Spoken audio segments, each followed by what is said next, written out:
우리가 보통 죄 그러면 가장 많은 비유로 쓰는 것이 누룩과 같다고 이야기합니다.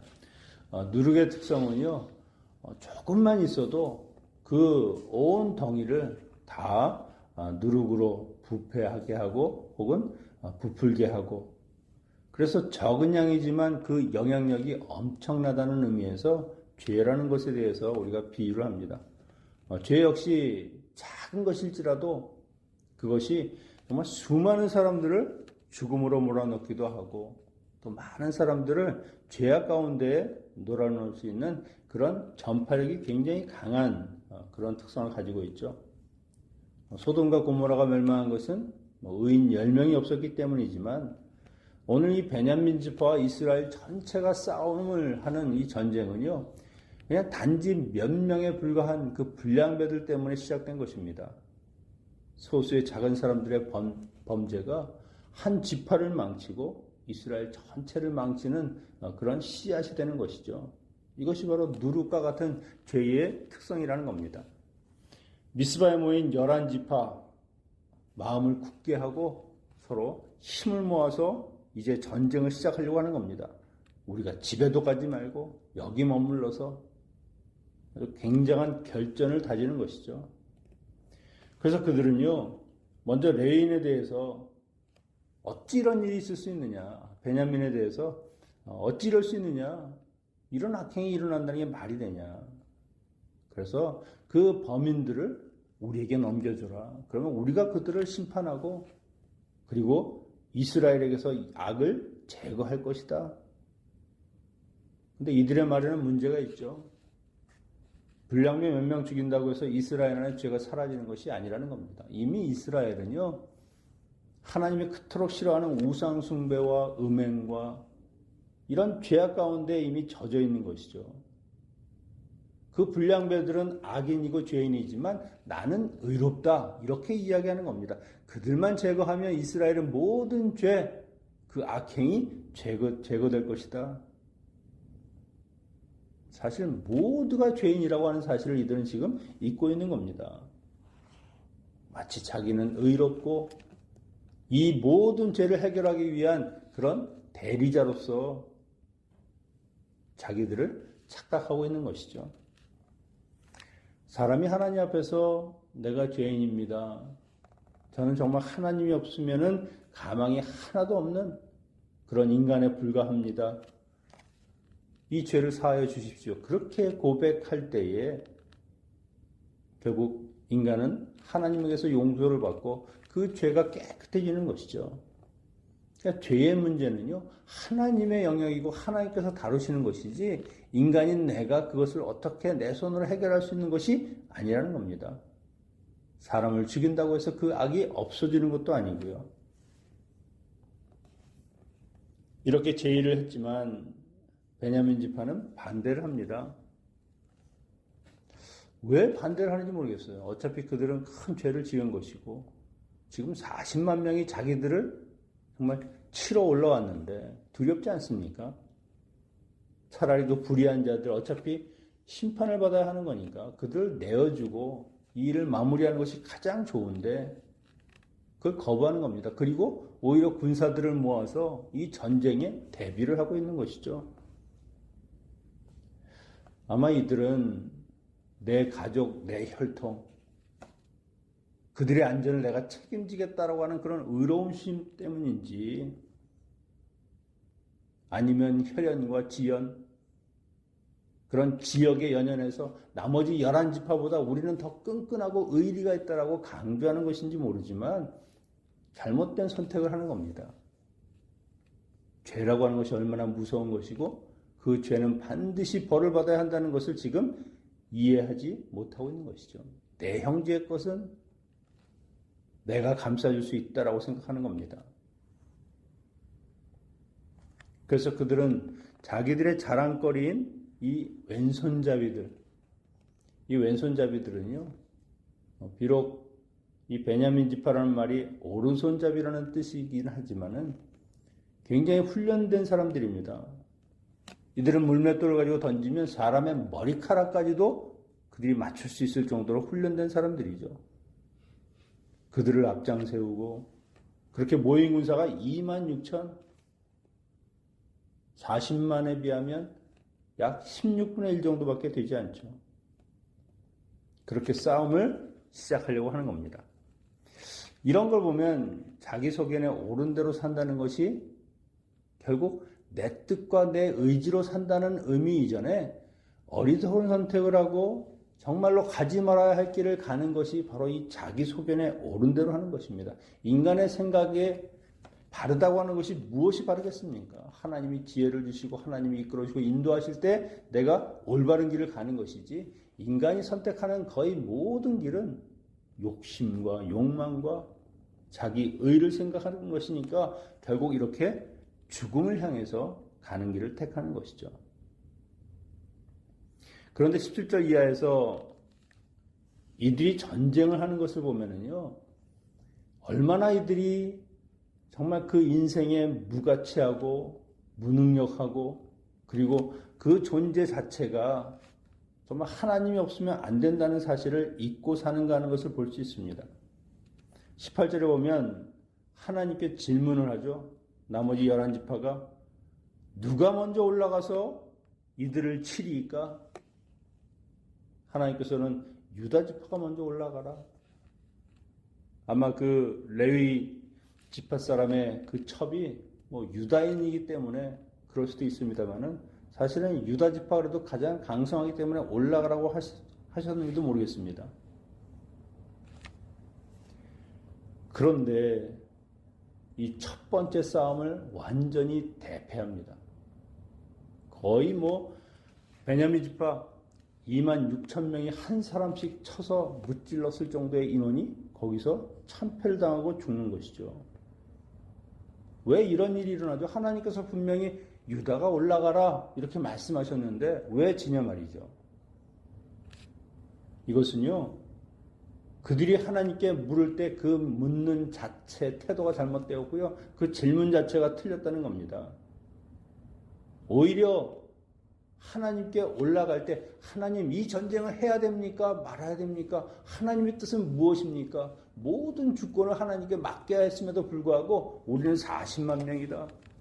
26,000 정도는 얼마든지 이길 수 있는 전쟁이니까 분명히 전쟁을 하면 승리하는 거고 하나님께 형식적으로 묻는 겁니다. 하나님 누가 올라갈까요?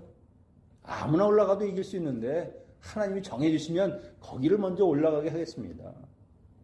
교만과 그리고 자기의 숫자와 자기의 힘을 믿고 오히려 하나님을 믿고 하는 전쟁이 아니라는 것이죠.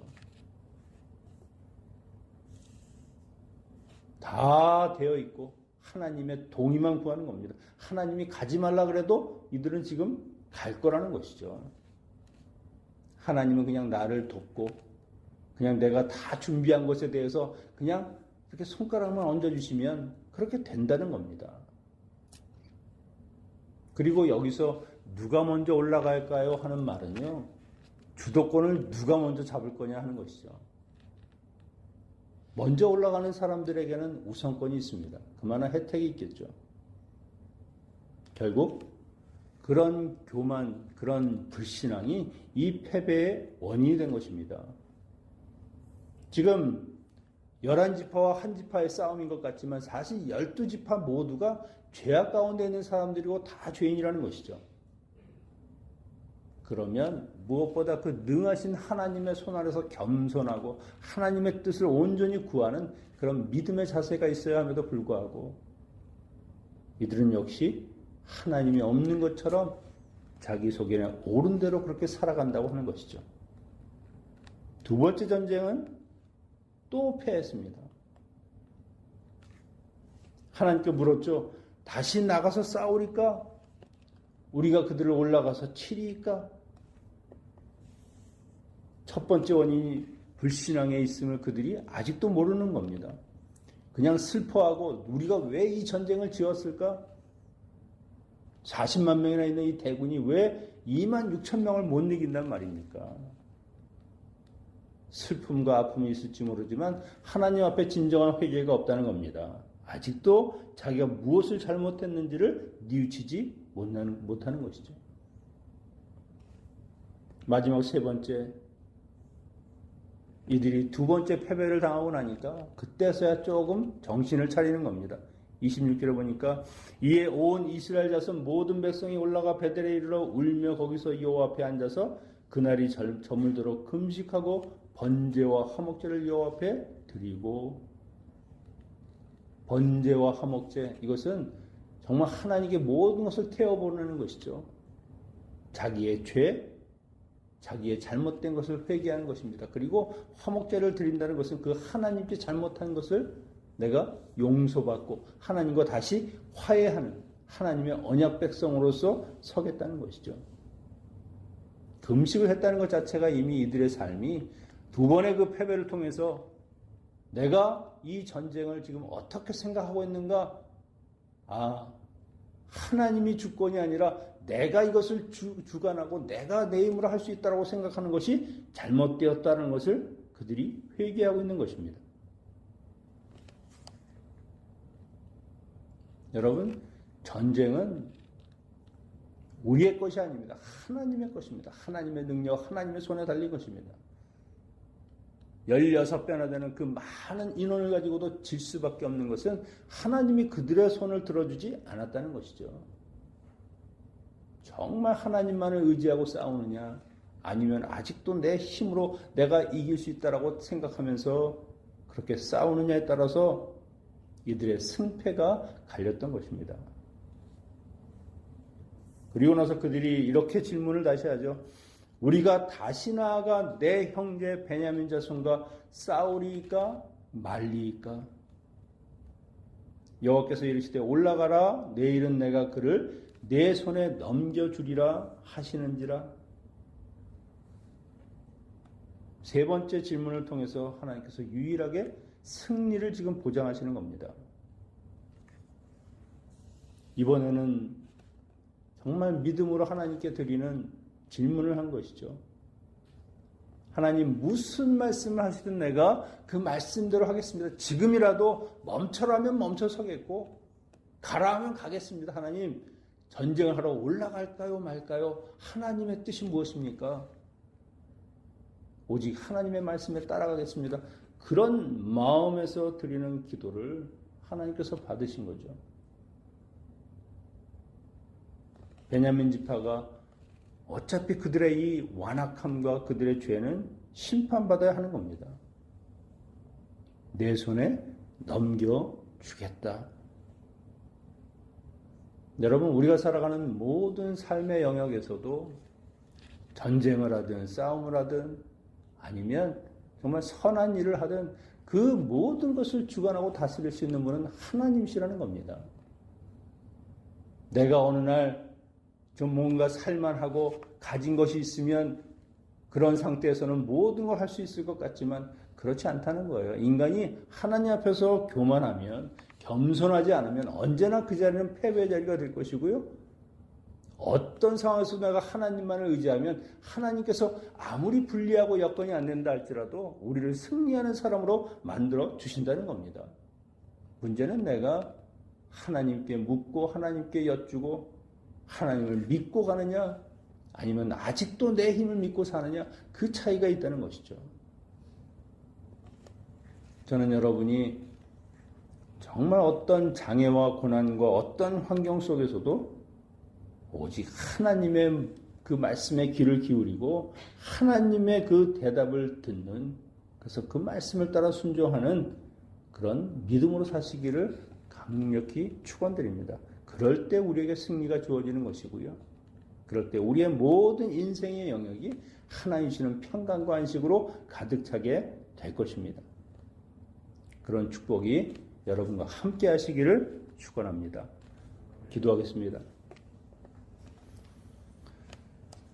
우리의 인생을 주관하시고 우리의 능력이 되신 아버지 하나님, 우리가 하나님 앞에서 죄인일 수밖에 없고 하나님을 떠나서는 아무것도 할 수 없는 사람이라는 것을 다시 한번 깨닫게 하시고 늘 하나님의 능하신 손 아래서 겸손하게 살게 하여 주시옵소서.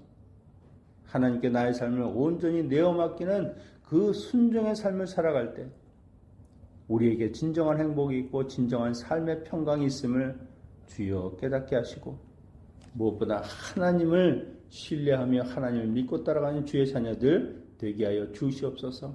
이 아침도 우리의 모든 뜻과 의지와 또한 여건을 다 떨쳐버리고 오직 하나님 앞에 믿음으로 나온 주의 자녀들 주여 기억하시고 우리의 삶을 하나님이 가장 좋은 곳으로 정말 복의 복을 더하시는 하늘의 신령한 것으로 채워주시는 이 시간이 되게 하여 주시옵소서.